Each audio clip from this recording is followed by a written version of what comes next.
जय माता दी। अल्टीमेट ज्ञान में आपका हार्दिक स्वागत है।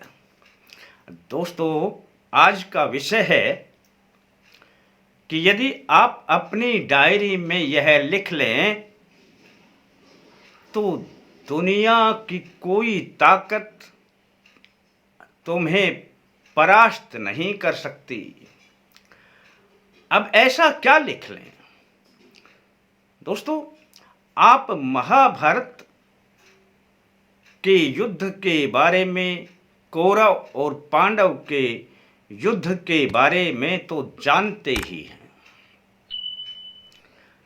कौरवों के पास में इतनी सेना थी और इतनी उनके योद्धाओं में शक्ति थी कि कोई उनका मुकाबला कर नहीं सकता था।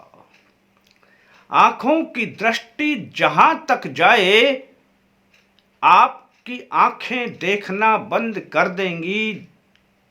उनकी सेना उससे भी विस्तृत रूप में फैली हुई थी।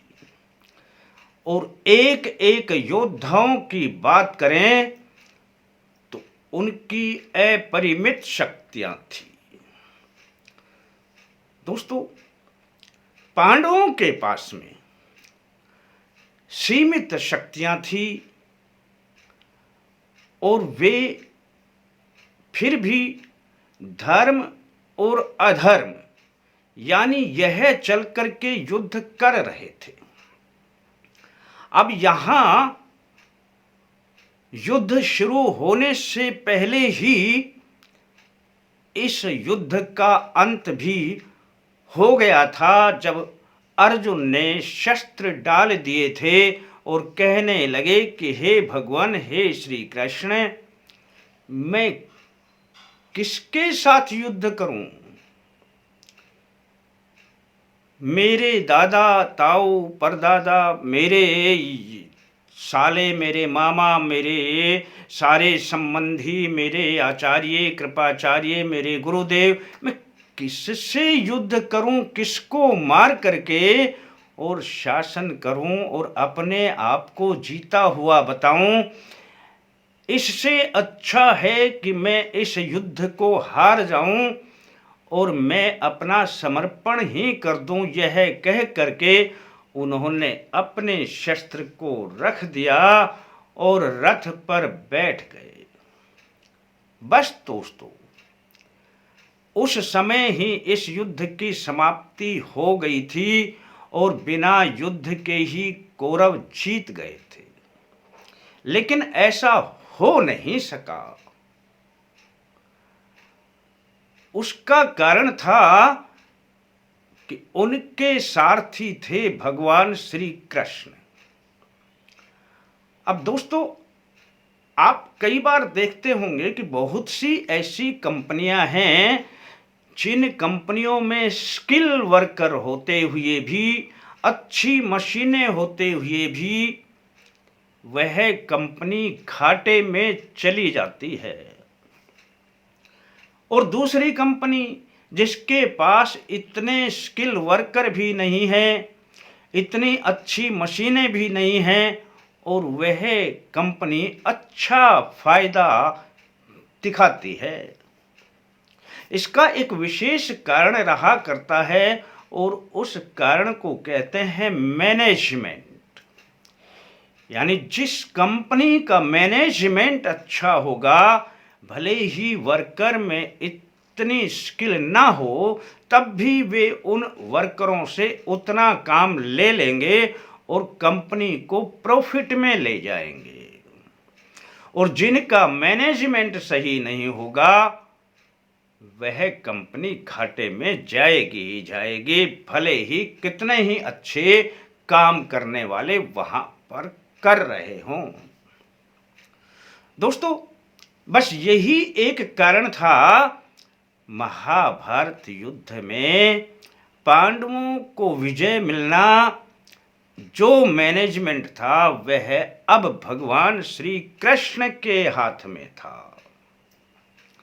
और भगवान श्री कृष्ण केवल सारथी ही नहीं थे, वे इतने बुद्धिमान इतनी कलाओं से भरपूर योगी, संत, मनुष्य, देव, ईश्वर के रूप में कहें, उनके पास तो इतनी शक्तियां थी कि उनका मैनेजमेंट कभी असफल नहीं हो सकता। और उसी समय से उनके मैनेजमेंट से ही उन्होंने अर्जुन को फिर से तैयार किया और बहुत सी अपने मैनेजमेंट के द्वारा बड़े बड़े जो योद्धा थे सभी पर विजय हासिल करवाई और तब पांडवों की जीत हुई। बस दोस्तों, मैं जो बात बता रहा हूं कि आप अपनी डायरी पर यह लिख लें, आपको भी कोई परास्त नहीं कर सकता, कोई भी परास्त नहीं कर सकता। जीवन में अपनी डायरी में सबसे पहले प्रथम पन्ने पर लिख दें मैनेजमेंट। बड़े काम की बात बता रहा हूं दोस्तों, और मैनेजमेंट के नीचे लिख देना कि मेरा उठने का समय सुबह है। अब वो उठने का समय दर्ज कर देना उसमें, यह आपके ऊपर निर्भर करता है। आप 5 बजे उठते हैं, 6 बजे उठते हैं, 4 बजे उठते हैं, बस लिख देना उठने का समय। अब यहां से आपकी डायरी प्रारंभ हो जाती है, आपका मैनेजमेंट शुरू हो जाता है। दोस्तों, बस जिस दिन से आप शुरू करें, आप किसी भी दिन से शुरू कर देना, आप उस डायरी पे जब ये लिख दिया तो उसके ऊपर अमल करना कि अगले दिन आपने यदि 5 बजे लिखा है उठना है तो उठ जाना, इतना कार्य शुरू कर देना। दोस्तों, जब आप इतना कार्य शुरू कर देंगे तो आप जब सुबह 5 बजे उठ जाएंगे तो आपने 5 बजे से 6 बजे तक जो कार्य किया, उसके बाद आपने उस 6 से 7 तक जो किया, 7 से 8 तक जो किया, उसको अपने दिमाग में रख लेना कि मैं कर क्या रहा हूं। एक पूरा दिन आपने केवल अपने आप का निरीक्षण करना है कि मैंने आज पूरे दिन में किया क्या, और उस पूरे दिन का विवरण जो मुख्य हो जो आपने किया है उसको लिख देना कि मैंने आज यह काम किया है। तो आप स्वयं ही जानेंगे कि मैंने केवल और केवल इस दिन को बर्बाद किया है, कार्य तो कुछ भी नहीं किया। बस दोस्तों, इससे अगला जो दिन आएगा, आप अवश्य ही सुबह उठेंगे तो डायरी में सबसे पहले लिखना कि आज मैंने कब किस समय क्या करना है। यह सुबह सुबह ही लिख लेना। आप जब सुबह सुबह इसको लिख देंगे कि मैंने कितने बजे क्या कार्य करना है, भले ही आपके पास कोई काम ना हो और कुछ भी काम नहीं हो, तो चाहे आप यही लिख देना कि मैंने इतने से इतने बजे तक टहलना है, इतने से इतने बजे तक बैठना है, इतने से इतने बजे तक अपनी किताब पढ़नी है, इतने से इतने बजे तक मैंने अपना किसी से बातें करनी हैं, इतने से इतने बजे मेरे किसी से मिलने जाना है। आप चाहे कुछ भी काम ना हो, भले ही आप कुछ ना करते हो, लिख देना कि मैं ये करूंगा आज। इतना कर देना दोस्तों, 2-3 दिन में ही आप देखेंगे कि आप उस समय को अच्छे कामों में लिखना शुरू कर देंगे कि आज मैं यह इतने से इतने बजे तक यह करूंगा, फिर यह करूंगा। यह अपनी डायरी में एक सुबह सुबह का एक मैनेजमेंट, एक ब्यौरा बना लेना। और जब आपका रोज ब्यौरा बनेगा, रोज आपकी बातें लिखी जाएंगी, तो दोस्तों आपका दिमाग, आपका मन, आपकी बुद्धि इतनी सक्रिय होने लग जाएगी कि आप एक क्षण को भी बर्बाद करने की नहीं सोचेंगे। आज जो आप कहते हैं कि हमारे पास काम नहीं है, हमारे पास कोई आय का साधन नहीं है, तब आपके पास काम ही नहीं, आय के साधन भी एक से बढ़कर एक पैदा होने लग जाएंगे। आप कुछ दिन का ही अभ्यास करना और कुछ दिन में आपने सिर्फ अपना लिखना है कि अब मैंने क्या काम करना है, आज का काम आज ही करना है। बस ध्यान दोस्तों इतना रखना है कि जिस समय लिख दिया उस समय पे वो काम करना ही करना, दूसरे काम की तरफ ध्यान ही नहीं देना है। भले ही लिख दिया कि मैंने 1 घंटा अब घूमना है, इतने से इतने बजे तक तो घूमना है, उसमें कोई नागा ना हो, घूम लेना। 1 घंटा मैंने स्वाध्याय करना है, पुस्तकें पढ़नी है, पढ़ लेना।